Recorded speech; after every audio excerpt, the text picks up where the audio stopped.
जी class आज जो हम पढ़ेंगे वो है ऑस्मोरेगुलेटरी अडाप्टेशंस इन एनिमल्स। ठीक है। अब हमारे पास तीन किस्म के जो एनिमल्स हैं, तीन किस्म के इन्वायरमेंट हैं, वहाँ पे वो रह रहे हैं। फ्रेश वाटर एनिमल्स हमारे पास होते हैं, फिर मैरीन वाटर के एनिमल्स होते हैं और फिर टेरेस्ट्रियल के। तो सबसे पहले हम जो डिस्कस करेंगे वो है fresh water animals. Fresh water animals के अंदर हम जब देखेंगे कि वो जो फ्रेश वाटर के अंदर रह रहे हैं तो उनके अपना अंदर का जो इन्वायरमेंट है वो हाइपरटोनिक है।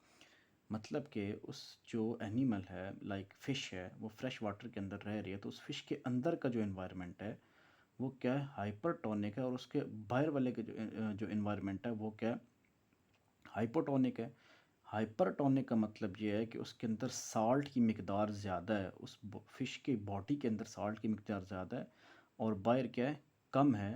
जिससे क्या हो सकता है कि बाहर वाला जो वाटर है वो अंदर मूव कर सकता है और उसको साल्ट की कमी हो सकती है। तो ये क्या करता है, मुसलसल साल्ट को अपटेक करता रहता है, लेता रहता है, किसके थ्रू, गिल्स के थ्रू।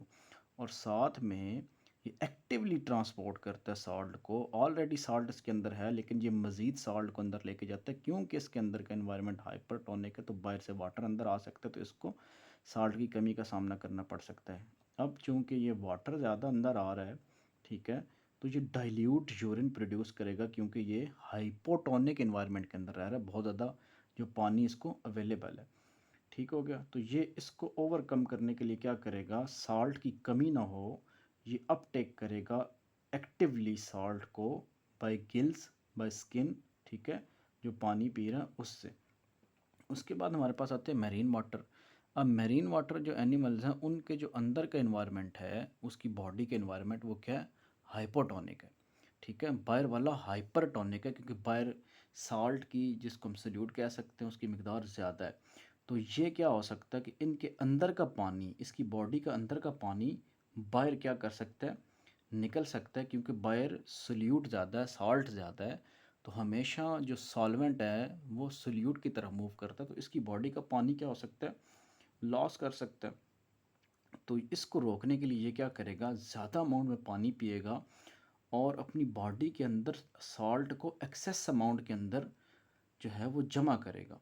ठीक है, और जमा करने के बाद अब जो एक्सेस अमाउंट ऑफ सॉल्ट है ये इसको नुकसान भी दे सकती है। तो ये इसको किडनीज़ के थ्रू, गिल्स के थ्रू, और इसके पास स्पेशल ऑर्गन्स होते हैं जिनको, सॉरी ऑर्गन्स नहीं, ग्लैंड्स, जिनको हम रेक्टल ग्लैंड्स कहते हैं, जो इनकी रेक्टम के अंदर होते हैं, उनको ये क्या कर सकता है, उनके थ्रू ये अपना एक्सेस सॉल्ट जो है वो रिलीज़ करता है और ये कंसनट्रेटेड यूरिन को प्रोड्यूस करता है।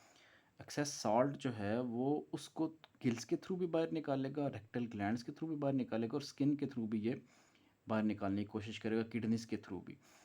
और ये क्या हो सकता है, इसका वाटर लॉस कर सकता है, तो इसलिए ये अपने अंदर सॉल्ट को अकोमुलेट करता है ताकि बाहर वाले हाइपरटोनिक एनवायरनमेंट के साथ ये भी कोप कर सके इसकी बॉडी। अब आगे टेरेस्ट्रियल, तो टेरेस्ट्रियल के अंदर हमारे पास ऑर्थ्रोपोड्स आते हैं, बर्ड्स आते हैं, रेप्टाइल्स आते हैं, मैमल्स आते हैं। तो ये सबसे सक्सेसफुल जो हैं एनिमल्स टेरेस्ट्रियल इन्वायरमेंट के अंदर रहते हैं। एक तो आप आर्थ्रोपोड की एग्जांपल है, तो उनके पास काइटिनस स्केलेटन होता है, काइटन का बना हुआ। ठीक है, इसको एक्सोस्केलेटन हम, इनका जो होता है वो काइटन का बना होता है, जिससे वाटर का लॉस होना तकरीबन नामुमकिन है।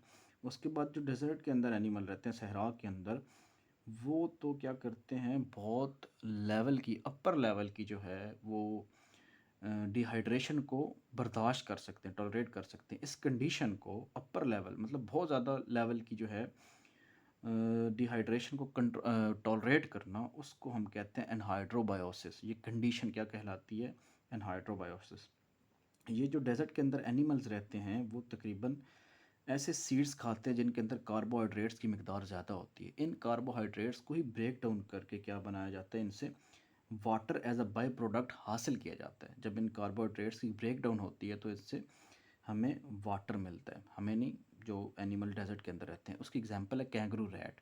तो 90% जो मेटाबॉलिक वाटर है, जो वाटर ये हासिल करता है वो मेटाबॉलिक होता है इनकी ब्रेक डाउन से एज अ बाई प्रोडक्ट। ऊपर से ये नॉकटर्नल होते हैं, दिन को बाहर नहीं निकलते, वाटर लॉस होता नहीं है धूप के अंदर, तो रात को ये निकलते अपनी खुराक तैयार करते हैं, हासिल करते हैं।